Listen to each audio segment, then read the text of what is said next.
Welcome back. Today is Monday, the 5th of June, 2023, day one of fuel tank assembly week, and we're already off to a late start. It's almost 3 o'clock in the afternoon. There's a lot of time left in the day, but there's not really a lot of time left in the day for making a ton of noise with a rivet gun, back riveting against a riveting plate. So we'll see what we're able to get done today.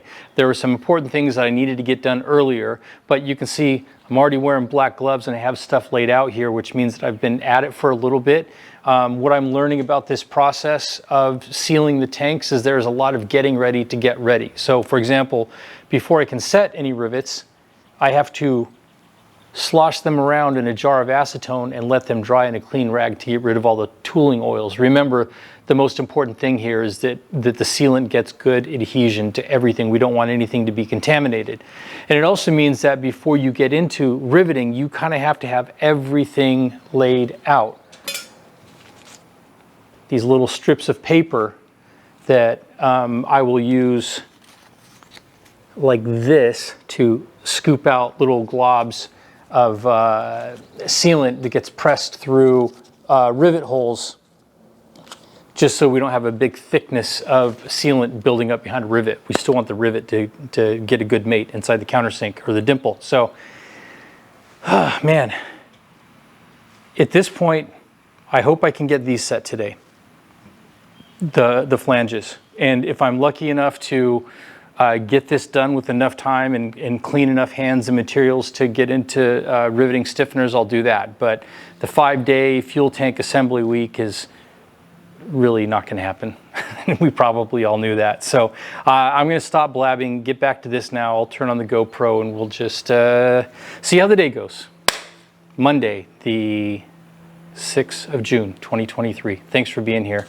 Likey, subscribey, YouTubey. I really appreciate you. Well, what can I say? Pro Seal, man. This is a challenging bit of work for sure.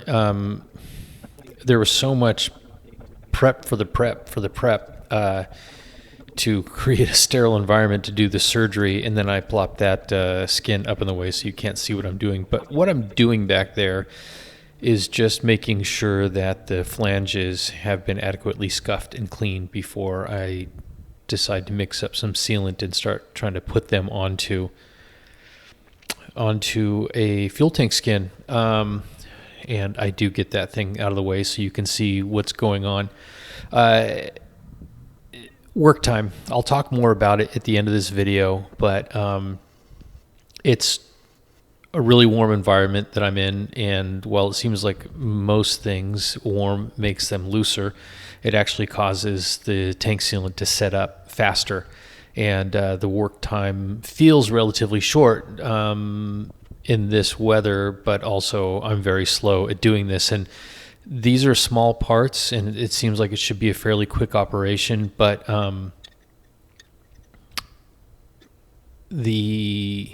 I'm mixing up the sealant back there, and I did a really small amount, which turned out to be a good thing. You see that I have a bunch of that blue stuff on the table. There is a bunch of cut up shop rags because this is messy business, as I'm finding out. So this is the quick drain valve, just getting it set, and these are all able to be squeezed. I'll tell you right now that I didn't really see on the drawings or the plans a specific rivet length call out here. I went with what was similar for the fuel cap flange, and tried to get a gauge on it. It's the dash 4 rivet was a little bit long, but with the squeezer and that thing being so slippery, they like to tip over. And so I ended up going with the shorter dash 3.5, thunderstorm rolling through, so I had to close the garage door for a minute. Now I'm moving on to the fuel cap flange, and yeah, this stuff is really messy. I went back and looked at Scott McDaniel's video again tonight just to see if it was as sloppy when he was doing it as when I was doing it. And it's pretty much messy work. And that's part of what makes it go slow, because even trying to see the rivets that you're bucking on that fuel cap flange. I think the 3 rivets that are closest to the edge of the skin, I was able to squeeze. The rest had to be bucked. And it's slippery business for sure. So I actually looked at the tape, as they say, and I spent on these 2 flanges on this fuel tank, which, looking at it, is the left fuel tank. I spent almost an hour exactly from the time that I mixed up the batch of sealant until I was done capping, so to speak, the shop heads of the rivets. It's you've probably seen that video by Vans, but basically a little section of aluminum tubing, and you use it to put a little dollop over each factory head, or rather shop head. I'm cleaning up around that flange. I'll show you a picture of it later on. I didn't clean it really well because that's the sealing side, where it mates to the skin, and I don't want to, while that tank sealant hasn't really cured yet, I don't want to accidentally get too close to the edge of it with MEK and mess up something that is probably going to make a good seal, I hope. My confidence is definitely shaken after working on this stuff today.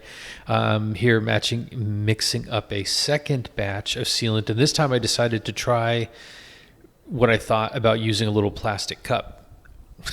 Still kind of undecided on it. I feel like I loaded up a little bit more on this batch than I did in the previous batch, when I used a little flat piece of aluminum. And this batch actually didn't seem to go as far, and I think a lot of it was just left stuck to the side of the cup from mixing, like just spread out thinly. There goes my Yeti or my Arctic cup now with a broken lid going in the trash. I was at the end. Well, I do a little post game here, which I know is extremely rare, but I decided that this was as much work as I was going to get done today before the frustration mounted. Come back at it with a fresh perspective tomorrow. So for these 4 flanges, 2 per tank, it was basically of actual working time of like getting them attached to the skin and riveted on and all that business. That was an hour each. It's small work, but it's tight work, and it's a lot of angles and everything like that. The stiffeners will be much more straightforward, and the riveting will be much more straightforward. If I did this again, I don't think that I would do this right here in the cradle. I wanted the cradle for the stiffness because I'm going to be bucking rivets against a floppy skin.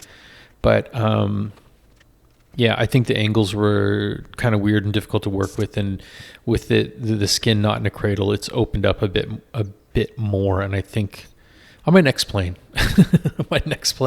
I will do it differently, I suppose. But so there is the fuel cap flange, and no, I'm not trying to hide that bad rivet from you on the lower left. I'll show it up here.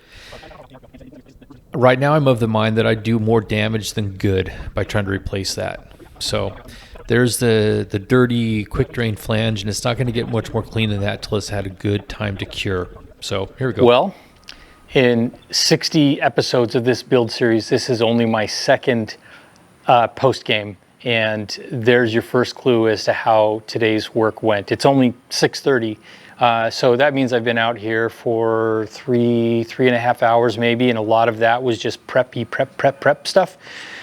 But here's what I learned today. Tank sealant work time in this type of weather is not very long, especially when combined with my lack of experience doing this type of work. So I work slowly. That doesn't last very long. Thankfully, I mixed up really small batches today. But on both tanks, I did fuel cap flange, tank flange, And in both instances, I did separate batches of sealant, and by the time I got to the end of the second part of whatever I was doing, it was getting really gummy. And by that I mean like drying out, hardening bubble gum, and almost not workable at all. Now I know this is going to be slower than I thought to get through all of this stuff. It's going to have to be done in smaller portions. And I did make a pretty embarrassing blunder today. The first tank that I did, the fuel cap flange, you know, it's got that little clip that I had to fabricate for the vent line, and I forgot to put that on there, which means that tomorrow I get to drill that rivet out of the goo and replace it, and, you know, plug a little bit more sealant in there and hope for the best. So anyways, that's it for today. I'm not gonna press my luck and try to get into a whole new big batch of messy work tonight. I'll try to get at it earlier tomorrow when the temperatures are cooler and see if I have better luck or better skill. Thanks for watching. We'll see you on the next one.